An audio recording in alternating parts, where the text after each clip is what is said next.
Okay. आज के class में आप सभी विद्यार्थियों का बहुत बहुत स्वागत है। हम नेक्स्ट जो प्रीवियस क्लास उसमें हम प्रश्न निर्माण के बारे में पढ़ रहे थे, और आज ये आपके प्रश्न निर्माण का लास्ट क्लास होगा। क्योंकि अब मुझे जहाँ तक लगता है कि आज के क्लास के बाद प्रश्न निर्माण से संबंधित आपको किसी तरह का कोई डाउट आपके मन में नहीं होना चाहिए, आपको होगा भी नहीं। तो चलिए हम लोग देखते हैं एक बार प्रश्न निर्माण को लेकर के। और प्रश्न निर्माण का आज जो है वो गुणवाचक शब्द के ऊपर है। गुणवाचक शब्द में पुल्लिंग में हम लोग प्रयोग करते हैं कीदृशः, स्त्रीलिंग में प्रयोग करते हैं कीदृशी, और नपुंसकलिंग में हम प्रयोग करते हैं कीदृशम शब्द का। ठीक है। अब ये कीदृशः, कीदृशी और कीदृशम ये अलग अलग लिंग में इसका हम करते हैं। ठीक है, पुल्लिंग में, स्त्रीलिंग में और नपुंसकलिंग में। अब इसके रूप चलते हैं, जैसे कीदृशः, कीदृशौ, कीदृशाः। उसी तरह से कीदृशी का भी रूप चलेगा और कीदृशम का भी रूप चलेगा। ठीक है, कीदृशी, कीदृशी, कीदृशयः। उसी तरह से कीदृशम, कीदृशे, कीदृशानि। ये अलग अलग लिंग में अलग अलग रूप चलेंगे, लेकिन हम पहले एक वचन को बखूबी से समझ लेते हैं, क्योंकि जो क्लास 6, 7, 8 लेवल के बच्चे हैं उनके लिए ये जो है पुल्लिंग में एक वचन का ही प्रयोग अधिक देखने को मिलता है हमारे पाठ्य पुस्तक के अंदर। अब देखिए इसका अर्थ होता है कैसा या कैसी। अब इसके जो रूप है ये विशेषण के समान इसके रूप चलते हैं। ठीक है, ओके। नेक्स्ट अब देखिए यहाँ पे इसके अब हम कुछ उदाहरणों के द्वारा इसको हम समझ लेते हैं। अब यहाँ पे देखिए अ, यहाँ पे जितने ऊपर लिखे गए हैं, बलवान, अति सरल, चंचल, बुद्धिमान, ये सभी पुल्लिंगवाची शब्द हैं। ठीक है, बलवान ये पुल्लिंग शब्द है, अति सरल ये पुल्लिंग के लिए प्रयोग होगा, चंचल ये भी पुल्लिंग के लिए, और बुद्धिमान भी पुल्लिंग के लिए। चूंकि ये विशेषण है, ये जो बलवान शब्द है किसी आदमी के साथ में ही लगेगा, जैसे सह बालकः बलवान अस्ति, सिंहः बलवान अस्ति, गजः बलवान अस्ति। उसी तरह से अति सरलः, जैसे कपोतः अति सरलः अस्ति। ठीक है, मनीषः अति सरलः बालकः अस्ति। ठीक है, इस तरह का जो पुल्लिंगवाची शब्द है, पुल्लिंग जो शब्द है उसके साथ में ये विशेषण लगेगा। जैसे चंचलः, जैसे बिड़ालः चंचलः अस्ति। ठीक है, या रमेशः एकः चंचलः बालकः अस्ति, रमेश एक चंचल बालक है।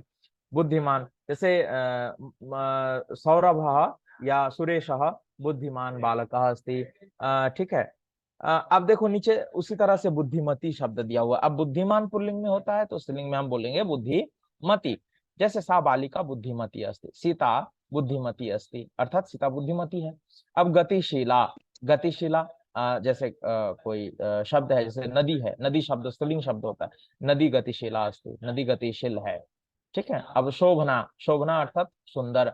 अब शोभना शब्द हम पुल्लिंग के लिए यूज करते हैं, शोभना। जैसे महेश शोभना बालक अस्ति, महेश एक अच्छा बालक है। अब शोभना का मतलब होता है अच्छा। ठीक है, लेकिन ये स्त्रीलिंग के लिए, जैसे रमेश क्या बोलते हैं, जैसे कविता शोभना बालिका अस्ति। ठीक है, या सुरभि शोभना बालिका अस्ति। ठीक है, या सीता शोभना बालिका अस्ति, गीता शोभना बालिका अस्ति। शोभना शब्द कहाँ प्रयोग करेंगे? स्त्रीलिंग के साथ में। साहसिनी शब्द है, अब देखो यहाँ पे साहसिनी शब्द है, जैसे राज्ञी लक्ष्मीबाई साहसिनी आसित, राज्ञी लक्ष्मीबाई। लक्ष्मीबाई का नाम आप सबने सुना होगा। ठीक है, ठीक है ना। वो लक्ष्मीबाई का नहीं है, जो जिनके बारे में हम लोग जानते हैं, ये लक्ष्मीबाई साहसिनी आसित, लक्ष्मीबाई साहसिनी थी।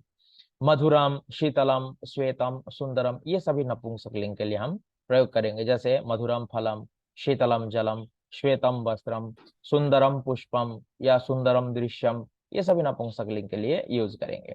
अब ध्यान ये देना है कि यहाँ पे जो ये शब्द है, पुल्लिंग शब्द है, बलवान शब्द, ये पुल्लिंग के लिए यूज करेंगे, और ये स्त्रीलिंग के लिए, और नीचे ये नपुंसकलिंग के लिए हम लोग यूज करेंगे। तीन है यहाँ पे। अब देखिए उदाहरणों के द्वारा हम इस विषय को और क्लियरली समझते हैं। जैसे एक एग्जांपल है, देखो, सिंह अतीव बलवान अस्ति।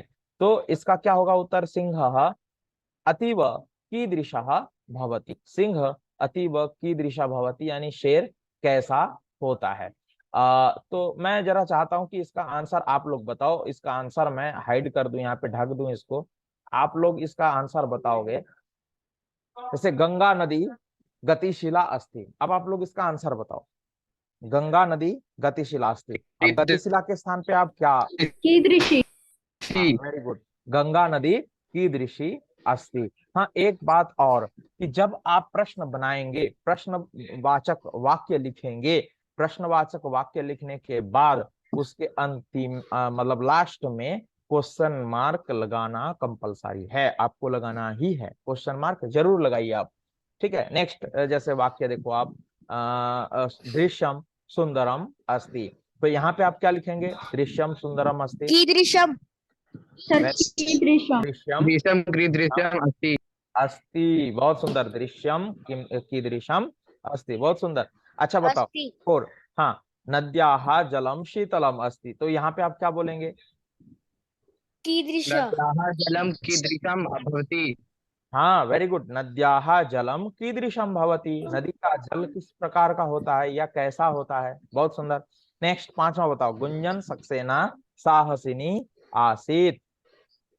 गुंजन सक्सेना कीदृशी सक्सेना आसीत्। कीदृशी आसीत्। कीदृशी। गुंजन सक्सेना के बारे में जानते हैं ना आप लोग? No Yes, sir. सर। अरे क्या नाम बात। सुने थे। अरे एक मूवी है, आप लोग देख लेना, गुंजन सक्सेना द कारगिल गर्ल, उनके। अरे ये पायलट थी। हाँ, पायलट थी ना ये, भारत की पहली हिंदी का मतलब पेपर थी। फाइटर प्लेन, पहली पायलट सर। महिला, मतलब विमान चालिका थी भारत में पहली, मतलब जो फाइटर प्लेन ना, फाइटर प्लेन को उड़ाने वाली पहला, मतलब Yes, पहली sir. पायलट थी ये, इंडिया में पहली लड़की है जिसने फाइटर प्लेन को उड़ाई थी। ठीक है, गुंजन सक्सेना, उनको द कारगिल गर्ल का खिताब दिया गया था। आप मूवी देख लेना, इनके ऊपर बना हुआ है द गुंजन सक्सेना कारगिल गर्ल। बहुत मतलब अच्छा ये सिनेमा है, मूवी है, आप लोग देखना। इससे लड़कियों को तो खास करके मोटिवेशन मिलेगा, लड़कों को तो मिलेगा ही मिलेगा, लेकिन लड़कियों को खास मोटिवेशन इससे मिलेगा कि एक लड़की कैसे मतलब परेशानियों का सामना करते हुए भी हार नहीं मानी, और आखिरकार वो मतलब लेडी वो पायलट बन ही गई। चलिए सर आगे। ये कौन से राज्य की थी? ये उत्तर प्रदेश की थी। ठीक है, उत्तर प्रदेश की थी, और हमारे डीएवी कॉलेज की स्टूडेंट रही है गुंजन सक्सेना। डीएवी हंसराज महाविद्यालय, हंसराज कॉलेज की स्टूडेंट रही है, डीएवी की स्टूडेंट रही है ये। ठीक है, तो आगे देखो। आम्रम डैश फलम भवती, अब यहाँ पे देखो मधुरम लिखा हुआ है, ये मधुरम के स्थान पे आप क्या लिखेंगे? कीदृशम। कीदृशम, बहुत सुंदर। अच्छा आम्रम बताओ। कीदृशम फल। फलम भवती, बहुत सुंदर। अभी आम का सीजन चल रहा है ना, गर्मी का समय है, आम खूब मिल रहा है, आप भी खा रहे हैं। मधुरम का अर्थ होता है मीठा। आम खाने में कैसा होता है? मीठा होता है, पका हुआ आम मीठा होता है। तो आम्रम मधुरम फलम भवती, आम मीठा फल होता है। नेक्स्ट 7 में, हरिणः अति सरलः भवति, तो यहाँ पे अति सरलः लिखा हुआ है। हाँ, कीदृशः, कीदृशः। क्या बोलेंगे? कीदृशः। ओके, तो हरिणः कीदृशः भवति, हिरण कैसा होता है। नेक्स्ट, श्यामा एका शोभना बालिका अस्ति। श्यामा एका कीदृशी। शोभना बालिका अस्ति। श्यामा सर कीदृश। एक सुंदर मतलब अच्छी लड़की है। शोभना के स्थान पर आप क्या लिखेंगे? कीदृशी। कीदृशी, वेरी गुड। नेक्स्ट, मोहनः एकः बुद्धिमान छात्रः अस्ति, मोहन एक बुद्धिमान छात्र है। तो ये बुद्धिमान के स्थान पे आप क्या लिखेंगे? कीदृशा। एका कीदृशा छात्रा अस्ति। हाँ, बहुत सुंदर। अब देखो एक बात मैं फिर से आपको याद दिलाता हूँ, कि जैसे ही हम क्वेश्चन ये प्रश्नवाचक वाक्य लिखेंगे, वैसे ही लास्ट में प्रश्नवाचक चिन्ह अवश्य लगाना है। ठीक है, जरूर लगाना है, ये मैंडेटरी है, आपको लगाना ही है, नहीं तो ये वाक्य अधूरा होगा। जैसे प्रश्न हम पूछ रहे हैं और लास्ट में क्वेश्चन मार्क ही नहीं लगाएंगे, तो फिर वो वाक्य क्या सही मायने में मतलब सही अर्थ उसका निकलेगा? नहीं निकलेगा। इसलिए क्वेश्चन मार्क जरूर लगाना है। ठीक है, हम लोग आगे बढ़ते हैं। अब आगे हम लोग चलेंगे। अब यहाँ पे देखिए, नेक्स्ट, उद्देश्यवाचक अव्यय किमर्थम, किस लिए। ठीक है, उद्देश्यवाचक शब्द। ठीक है, उद्देश्यवाचक जैसे उद्देश्य क्या है, जैसे पठनार्थम, भ्रमणाय, स्नातुम, सेवार्थम, क्रीडितुम, मोचयितुम, ज्ञानवर्धनाय, क्रेतुम, मनोरंजनाय, सहायतार्थम, धावितुम, पातुम, ये सभी जो है आपके लिए क्या है? ये उद्देश्यवाचक अव्यय पद है। ठीक है, अब मैं इसको यहाँ पे हाइड कर देता हूँ, उद्देश्यवाचक अव्यय है। ठीक है, अब आपको आंसर बताना है, लेकिन हाँ एक चीज मैं आपको यहाँ आगे ही बताते चलूं, यहाँ पे ध्यान देना आप लोग। से क्रीडितुम, मोचयितुम, क्रेतुम, पातुम, धावितुम, ये जितने भी शब्द है ना, ये स्नातुम, कुमुन प्रत्यय लगने के बाद ये सब शब्द जो है अव्यय बन जाता है, इनके रूप में फिर परिवर्तन नहीं होगा। ठीक है, और इनके साथ में किमर्थम लगाना है।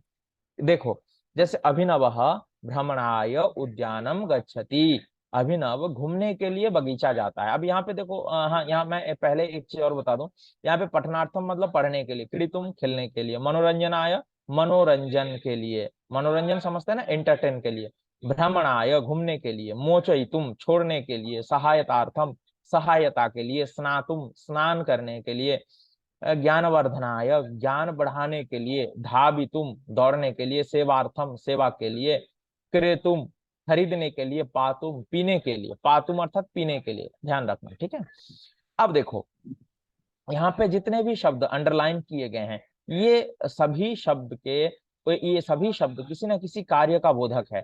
जैसे भ्रमणाय घूमने के लिए, कार्य का बोध करा रहा है। ठीक है, अब ये पूर्वकालिक क्रिया है। ठीक है, इसके साथ में हम लोग कत्वा और तुमुन प्रत्यय वगैरह लगाते हैं, ये अलग टॉपिक है, इस पे हम दूसरा क्लास में चर्चा करेंगे। देखो यहाँ पे दो क्रिया है, एक भ्रमणाय, दूसरा है गच्छति। तो यहाँ पे जो पूर्वकालिक क्रिया है, यानी घूमने के लिए जाता है, किस लिए, उद्देश्य क्या है, घूम ये जो जाता है बगीचा में, जो जाता है, जाने का उद्देश्यवाचक उद्देश्य क्या है उसका, घूमना। यहाँ पे जैसे गुंजन सक्सेना सेवार्थम वायुसेना प्राविशत, सेवा के लिए वायुसेना में प्रवेश किया। आखिर गुंजन सक्सेना वायुसेना में प्रवेश किया क्यों, उसका उद्देश्य क्या था, सेवा करना। उसी तरह से बालाहा मनोरंजनाय जंतुशालाम गच्छन्ति, बच्चे जंतुशाला जाते हैं, क्यों, उसका उद्देश्य क्या है, उद्देश्य यही है कि मनोरंजन करना है, एंटरटेन करना है। अच्छा, यहाँ देखो, धावक धावितुम उद्यानम गच्छति, यहाँ पे धावक दौड़ने वाला, उद्यानम गच्छति बगीचा में जाता है। क्यों बगीचा में जाता है, उसका जाने का उद्देश्य क्या है, दौड़ना। तो यहाँ दौड़ना। दौड़ने के लिए बगीचा में जाता है। ये देखो जितने भी उद्देश्यवाचक शब्द है यहाँ पे, ये जितने भी भ्रमणाय, सेवार्थम, मनोरंजनाय, धावितुम धावितुम। अच्छा देखो, यहाँ पे एक आपके पाठ के अंदर से लिया गया है, छात्राः ज्ञानवर्धनाय प्रश्नोत्तरी आयोजितवन्तः। अब प्रश्नोत्तरी मतलब होता है क्विज कंपटीशन, तब क्विज कंपटीशन को ऑर्गेनाइज किया गया, आयोजितवन्तः ऑर्गेनाइज किया। कौन किया, छात्र, सभी छात्र मिलकर के प्रश्नोत्तरी क्विज कंपटीशन का आयोजन किया। उसका उद्देश्य क्या है, ज्ञान वर्धन करना। तो इसलिए ज्ञान वर्धनाय, ज्ञान बढ़ाने के लिए, नॉलेज डेवलप करने के लिए, नॉलेज बढ़ाने के लिए। ठीक है, तो यहाँ पे ज्ञान बढ़ाना उद्देश्य हुआ। उसी तरह से देखो यहाँ पे एक वाक्य है, क्रेता क्रेतुम आपणम गच्छति। अब यहाँ पे क्रेता है खरीदने वाला, आपणम गच्छति दुकान में जाता है। दुकान में जाने का उद्देश्य क्या है, उसका रीजन क्या है, क्रेतुम खरीदना ही उसका उद्देश्य है। तो ये जितने उद्देश्यवाचक शब्द हैं उनके साथ में देखो, यहाँ पे कहीं तुमुन प्रत्यय लगा हुआ है, तो कहीं पे चतुर्थी विभक्ति लगा हुआ है। आगे देखो, राजकुमार स्नातुम सरोवरम गच्छति, राजकुमार स्नान करने के लिए सरोवर जाता है। सरोवर का अर्थ होता है तालाब। ठीक है, तालाब में जाता है राजकुमार। तो तालाब में क्यों जाता है, स्नातुम स्नान के लिए जाता है। तो उसका उद्देश्य क्या है, सरोवर में जाने का, स्नान करना, तो इसलिए ये उद्देश्यवाचक शब्द हुआ। आगे देखो, यहाँ पे लतिका पातुम जलम आनयति, लतिका जल लेकर आती है, उसका जल लाने का उद्देश्य क्या है, पातुम पीने के लिए, पीने के लिए जल लेकर आ रही है। जल ला रही है क्यों, पीने के लिए, तो यहाँ पीना हो गया उसका उद्देश्य। उसी तरह से यहाँ देखो, आचार्य सर्वान यार शिष्यन, आन्यति का मतलब क्या होता है? आनयति मतलब लाती है। ठीक है, अगर ये कर्ता लड़की है और क्रिया आनयति है तो बोलेंगे लाती है। कर्ता अगर लड़का है और आनयति क्रिया है तो हम बोलेंगे लाता है। अगर यहाँ लतिका के स्थान पर किसी महेश का नाम लिखा होता, महेश पातुम जलम आनयति, तो फिर हम बोलते महेश पीने के लिए जल लाता है। अब यहाँ पे लतिका है, लड़की का नाम है, या किसी और सीता का नाम लिखा होता, सीता पातुम जलम आनयति, तो हम बोलेंगे सीता पीने के लिए जल लाती है। आनयति मतलब दोनों होता है, लाता है और लाती है, दोनों। अगर कर्ता लड़का है तो लाता है, कर्ता लड़की है यानी स्त्रीलिंग शब्द है तो लाती है। ओके, तो अब लास्ट वाक्य देखो, आचार्य सर्वान शिष्यान मोचयितुम कपोतम यच्छति, मोचयितुम छोड़ने के लिए, कपोतम यच्छति कबूतर देते हैं। तो आचार्य यहाँ अपने सभी शिष्यों को कबूतर देते हैं, क्यों देते हैं, उसका उद्देश्य क्या है, छोड़ने के लिए। ये कहानी आप लोगों ने सुना है,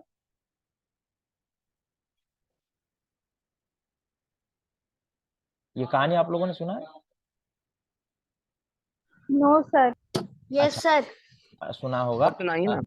एक आचार्य थे, वो अपने आश्रम में अपने शिष्यों के साथ रहते थे। तो एक दिन आचार्य के मन में ये ख्याल आया कि जरा मैं देखूं मेरे इतने सारे शिष्यों में सबसे योग्य कौन है। तो आचार्य ने क्या किया ना, सभी शिष्यों को बुला करके सबके हाथ में एक एक कबूतर दिया और दे करके कहा कि जाओ किसी एकांत स्थान में जाकर के इस कबूतर को छोड़ दो। तो सभी शिष्य अपने अपने कबूतर को लेकर एकांत स्थान में चले गए और अपने कबूतर को छोड़कर वापस आ गए आश्रम में। उनमें एक शिष्य था जो अपने कबूतर को नहीं छोड़ा था, वो अपने कबूतर को लेकर वापस आश्रम में आया था। तो उसको आचार्य जी पूछते हैं कि बेटा तुमने अपना कबूतर क्यों नहीं छोड़ा। तो उस शिष्य ने कहा कि गुरुजी मैं कहीं भी किसी स्थान पर अकेला स्थान मतलब एकांत स्थान नहीं देखा। तो आचार्य जी ने कहा कि अरे चले जाओ, किसी जंगल में चले जाओ, पहाड़ की गुफा में चले जाओ, या कहीं मतलब ऐसे स्थान पे चले जाओ जहां पर कोई ना हो, वहां पर जाकर अपने कबूतर को छोड़ दो। तो उस बालक ने उत्तर दिया कि आचार्य जी मैं कहीं भी चला जाऊं वहां पर कोई ना कोई मुझे देख रहा है, चाहे वो पेड़ हो, चाहे ये पौधा, चाहे ये सूर्य, चंद्रमा, नदी, वृक्ष, ये सब लोग मुझे देख रहे हैं। इसके अलावे मैं खुद अपने आप को देख रहा हूँ। इसलिए कहीं पर ऐसा स्थान नहीं है जहां पर कोई हमको ना देख रहा हो, यानी हर जगह कोई ना कोई मुझे देख रहा है। या सबसे बड़ी बात तो मैं अपने काम को खुद ही देख रहा हूँ, इसलिए कहीं एकांत स्थान नहीं है। तो आचार्य उस शिष्य पर प्रसन्न होते हैं और उस शिष्य को कहते हैं कि तुम ही मेरे सबसे योग्य शिष्य हो। तो ये पाठ का नाम है योग्य शिष्य, क्लास 6 में है योग्य शिष्य। तो यहीं पे आचार्य जो है वो सभी शिष्यों को एक एक कबूतर देता है छोड़ने के लिए। तो आचार्य क्यों कबूतर दिए थे, उसका उद्देश्य क्या था, छोड़ना। तो यहाँ जितने भी उद्देश्यवाचक शब्द हैं उनके साथ में ये उद्देश्यवाचक अव्यय किमर्थम का हम प्रयोग करेंगे। जैसे अभिनवः किमर्थम उद्यानम गच्छति, अभिनव किस लिए उद्यान जाता है, बगीचा जाता है। किमर्थम का अर्थ होता है किस लिए, ठीक है। हाँ, उसका उद्देश्य हो गया भ्रमण, घूमने के लिए। आगे देखो, गुंजन सक्सेना सेवार्थम वायुसेनाम प्राविशत। अब यहाँ पे हम प्रश्नवाचक वाक्य बनाएंगे ना, तो ये होगा गुंजन सक्सेना किमर्थम वायुसेनाम प्राविशत, गुंजन सक्सेना किस लिए वायुसेना में प्रवेश किया। तो यहाँ पे किमर्थम हुआ उद्देश्यवाचक अव्यय, किमर्थम का अर्थ हुआ किस लिए। ओके, जैसे बालाहा मनोरंजनाय जंतुशालाम गच्छन्ति, बच्चे मनोरंजन के लिए, एंटरटेन के लिए जंतुशाला में जाते हैं। आखिर जंतुशाला में जाने का इसका उद्देश्य क्या था, किमर्थम किस लिए। तो हम बोलेंगे बालाहा किमर्थम जंतुशालाम गच्छन्ति, बच्चे किस लिए जंतुशाला में जाते हैं। ओके, जैसे धावराहा धावितुम उद्यानम गच्छति, दौड़ने के लिए जो दौड़बाज होता है, ठीक है, धावक होता है, वो बगीचा में जाता है। क्यों जाता है, किस लिए जाता है। तो यहाँ पे बोलेंगे किमर्थम उद्यानम गच्छति, राइट। नेक्स्ट, छात्राः किमर्थम प्रश्नोत्तरी आयोजितवन्तः। तो यहाँ पे बोलेंगे यहाँ पे जो किमर्थम किस लिए, तो छात्रा ज्ञानवर्धनाय प्रश्नोत्तरी आयोजितवन्तः, ज्ञान बढ़ाने के लिए, तो बोलेंगे किमर्थम प्रश्नोत्तरी आयोजितवन्तः। नेक्स्ट वाक्य में देखो, क्रेता क्रेतुम आपणम गच्छति, तो हम यहाँ प्रश्नवाचक वाक्य बनाएंगे। तो क्रेता किमर्थम आपणम गच्छति, क्रेता किस लिए जो है दुकान में जाता है। आपणम का मतलब होता है दुकान, याद रहेगा सबको, आपणम मतलब दुकान, बोलो आपणम मतलब दुकान। ओके, राजकुमार सरोवरम गच्छति। अब यहाँ राजकुमार जो है सरोवर में जाता है, क्यों जाता है, क्यों, किमर्थम, ठीक है ना। राजकुमार किमर्थम सरोवरम गच्छति, ये एक कहानी से लिया गया है। एक राजकुमार था, एक जो है वृक्ष पर एक कौवा और एक कौवी मतलब रहते थे, और उनके कुछ छोटे छोटे बच्चे थे। उसी पेड़ के नीचे एक दुष्ट काला नाग रहा करता था। तो एक दिन जो है वो जो काला नाग था, वो मौका देख करके जब देखा कि कौवा और कौवी दोनों ही नहीं है, तो वो पहुंच करके उसके छोटे छोटे बच्चों को खा लिया। और जब कौवी अपने घोंसले में वापस आई तो देखा कि उसके तो बच्चे है नहीं, सारे ये काला नाग खा चुका था। तो इस घटना को देख करके कौवी बहुत रोती है। तो कौवा जब वापस आया तो कौवा से कहा कि देखो, इस काला नाग का विनाश करना बहुत जरूरी है, तभी मैं मतलब हमारा बदला पूरा होगा। तो कौवा प्लानिंग करता है और कौवा देखता है कि दूर किसी सरोवर में एक राजकुमार होता है जो अपने सिपाहियों के साथ में स्नान करने के लिए आता है। और जैसे ही वो स्नान करने के लिए सरोवर में जाता है, प्रवेश करता है स्नान के लिए, तो राजकुमार अपना जेवर और कपड़े उतारकर किसी पत्थर पर रखता है। अब कौवा क्या करता है, प्लानिंग के मुताबिक कौवी को कहता है कि तुम जाकर, जब राजकुमार सरोवर में स्नान के लिए जाएगा अपना जेवर वगैरह गहने उतार करके, तब तुम जाकर के मौका देकर के एक जेवर उठाकर उड़ते हुए आना। और देखना कि तुम जब उस गहने को उठाओ तब देखना कि वो जो उसके जो सिपाही हैं वो सिपाही तुमको देख ले, ठीक है। इस तरह से तुम उठाना कि सिपाही तुमको देख ले, सिपाही तुम्हारा पीछा करेगा और तुम ला करके उस जेवर को इस काला नाग के कोटर में डाल देना। तो अकॉर्डिंग टू प्लान कौवी उड़ते हुए गई, और जब राजकुमार सरोवर में स्नान के लिए उतरा, उसका जेवर कौवी ने उठाया और उड़ना चालू किया। तो वैसे ही सैनिकों ने उसका पीछा किया और कौवी ला करके हार को कोटर में डाल दिया। अब जब सिपाही लोग उस हार को उठाने के लिए उस कोटर तक पहुंचा, तो देखा कि वहां एक काला नाग बैठा हुआ है। तो सिपाहियों ने क्या किया, पहले काला नाग को मारा और फिर वहां से हार लेकर चले गए। और इस प्रकार से वो जो कौवा था और कौवी थी, उन दोनों का बदला भी पूरा हो गया, क्योंकि काला नाग उसके बच्चों को खा लिया था। तो ये कहानी है, वहीं से लिया गया सेंटेंस है, राजकुमारा स्नातुम सरोवरम गच्छति। ठीक है, और आगे हम बढ़ते हैं। और ये आपको समझ में आया। अब इसका आंसर आप लोग एक बार देख लो, सब जगह ये किमर्थम ही होगा। किमर्थम का अर्थ हुआ किस लिए। ठीक है, समझ में आ गया सबको। इसलिए। कहीं किसी को डाउट है, किसी को डाउट है यहाँ? No sir. ओके, तो आप देखो संख्यावाचक अव्यय, संख्यावाचक अव्यय नंबर्स जितने भी संख्या होगा उसके लिए हम एक ही अव्यय का प्रयोग करेंगे, और वो है कति। कति का अर्थ होता है कितने। अब जरा देखो यहाँ ध्यान से, मैं इसको पहले हाइड कर दूं, मैं पहले इसको हाइड कर देता हूँ।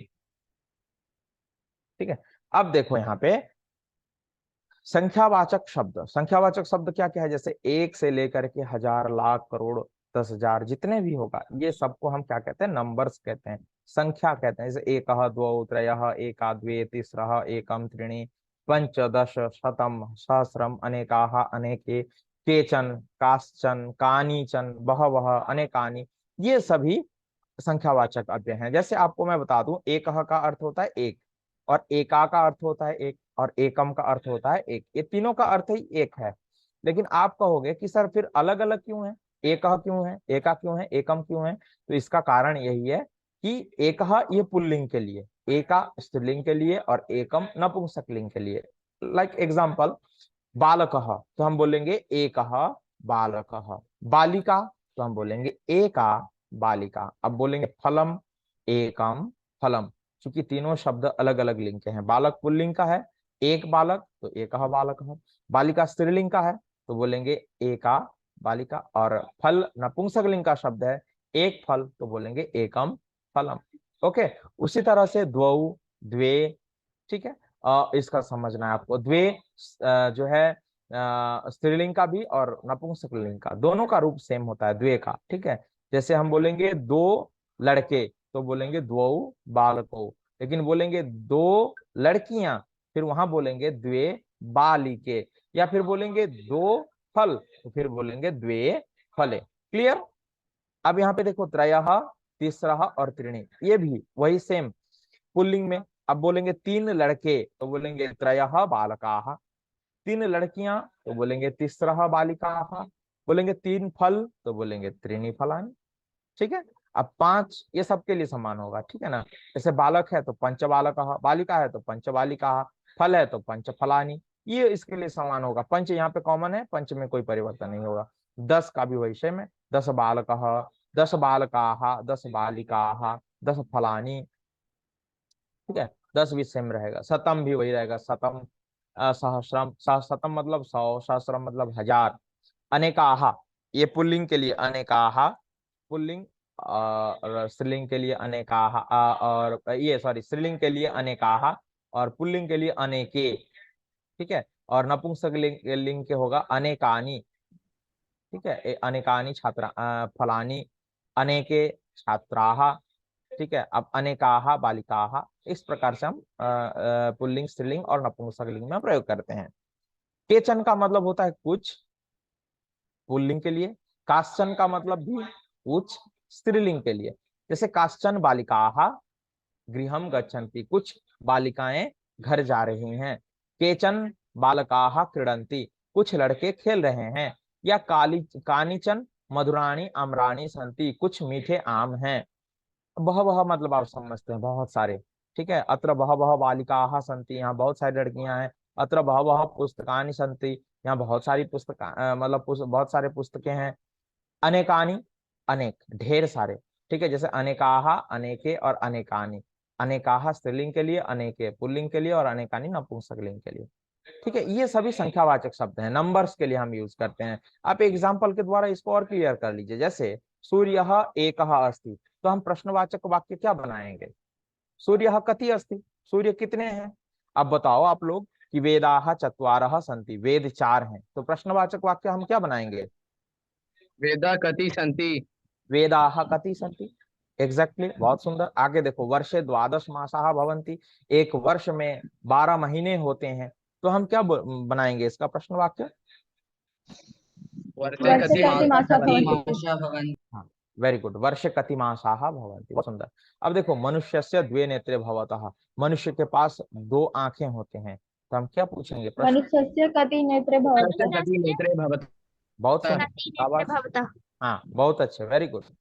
नेक्स्ट, उद्याने तिस्रः कन्याः क्रीडन्ति, बगीचे में 3 लड़कियां। उद्याने कति कन्याः क्रीडन्ति? कति कन्या क्रीडन्ति। बहुत अच्छे, बहुत अच्छे, बहुत सुंदर, वेरी गुड। आप लोगों को समझ में आई है ना ये बात मेरी, मतलब प्रश्न निर्माण आप लोग समझ पा रहे हो? कहीं इनमें कोई डाउट है Yes, आपको? कहीं डाउट है किसी को?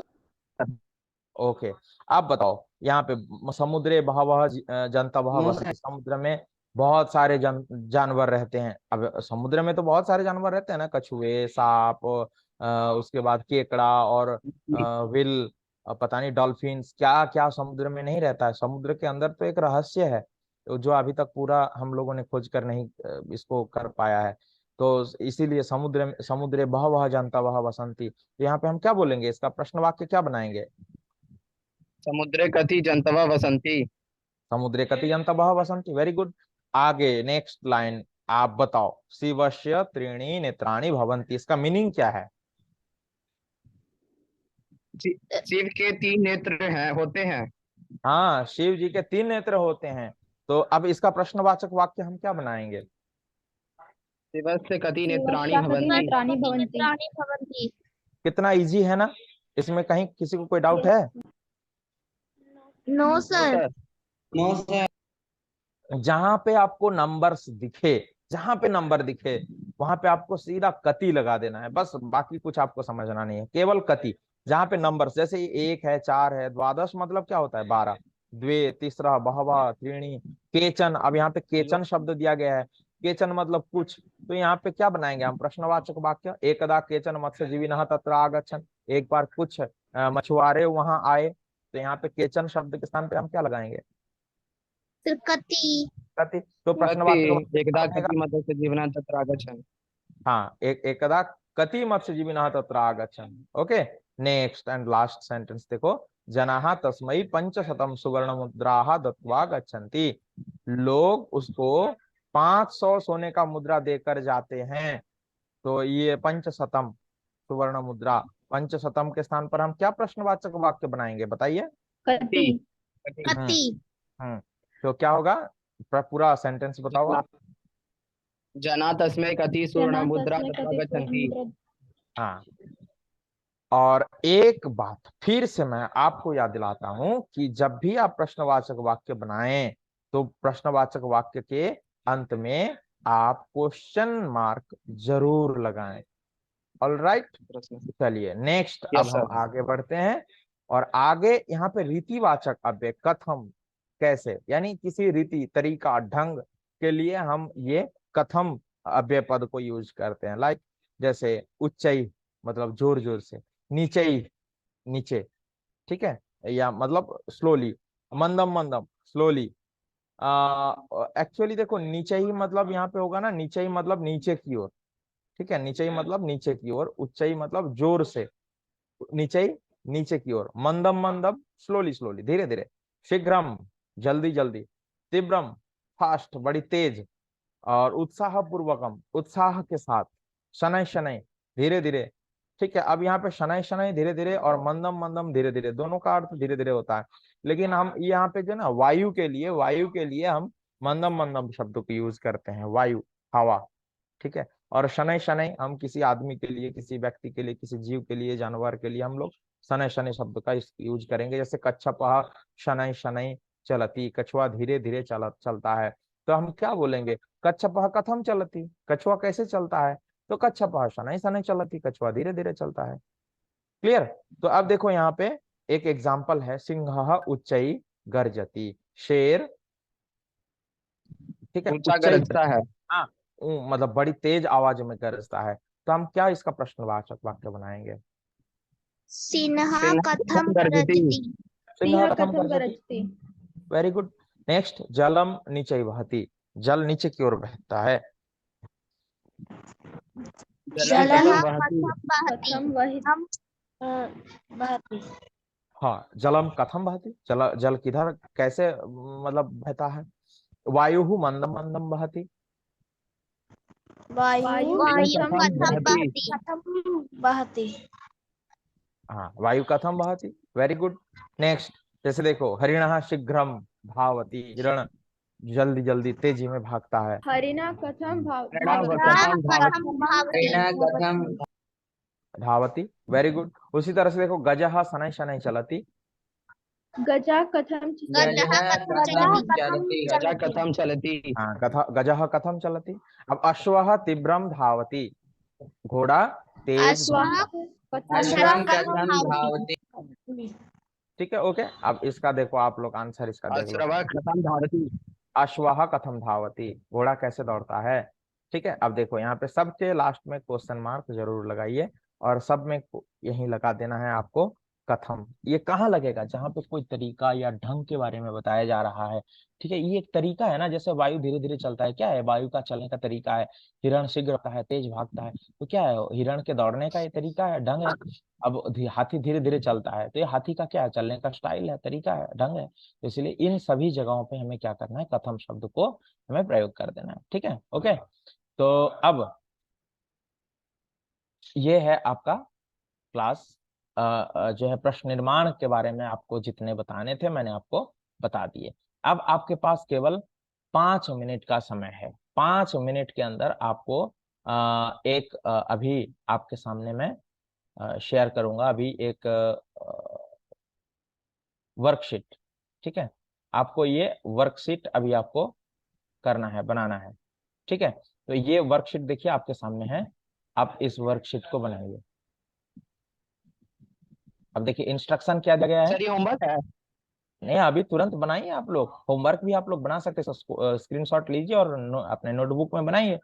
रेखांकित पदम आधृत्य प्रश्न निर्माणम कुरुता, अब रेखांकित जो पद है इसके स्थान पर आपको प्रश्न निर्माण करना है। ओके, तो अब देखो यहाँ पे पहला सेंटेंस क्या है, यहाँ ध्यान से देखो, शुकौ फलानी खादतः, तो आप क्या लिखेंगे इसका उत्तर। कीदृश। फलानी है, सर शुको कानी खादत। हाँ, शुकौ कानी खादतः।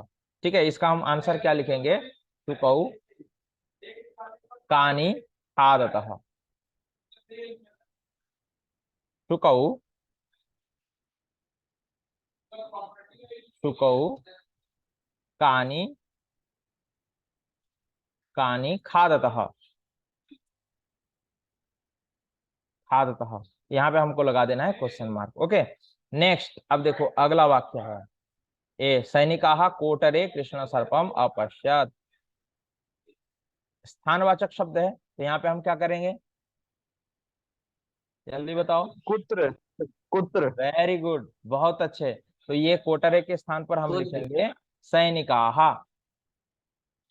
सैनिकाः, आप लोग बनाओ इसको, सैनिकाः कोटरे, तो क्या बोलेंगे, कुत्र कृष्ण सर्पम,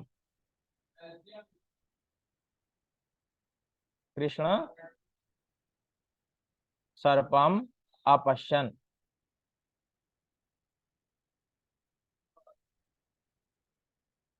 सैनिकाः कुत्र कृष्ण सर्पम अपश्यन, आप लोग बना लेंगे इसको। Yes sir. घटिका समयम बोधयति, अब यहाँ पे क्या करेंगे हम लोग, बताओ क्या होगा।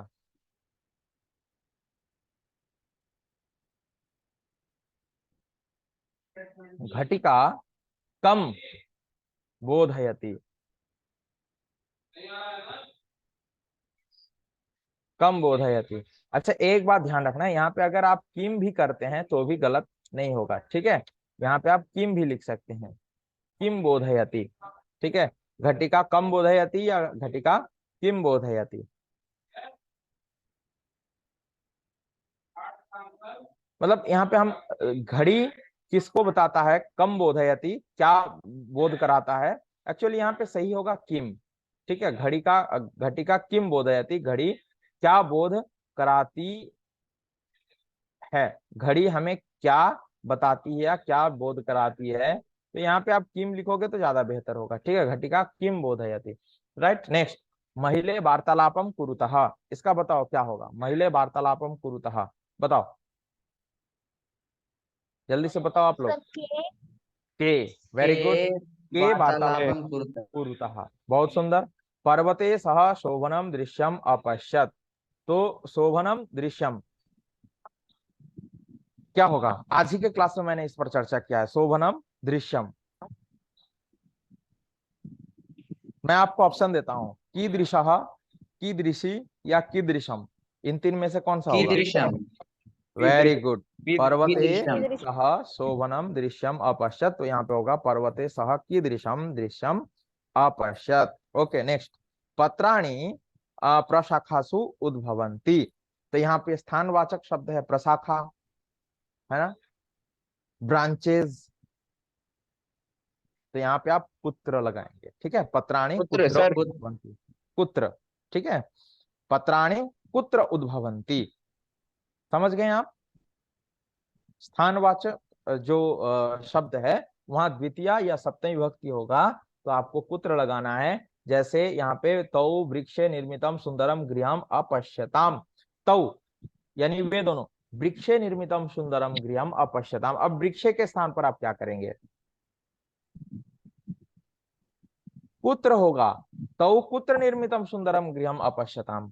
ये भी आप लोग, इसका जो प्रीवियस क्लास है उसका वीडियो आप लोग देख लीजिएगा, मैं लिंक अभी आपको भेजता हूं, आप लोग देख लीजिएगा, फिर आपका ये क्लियर होगा। आचार्य शिष्यम कथयति, क्या होगा,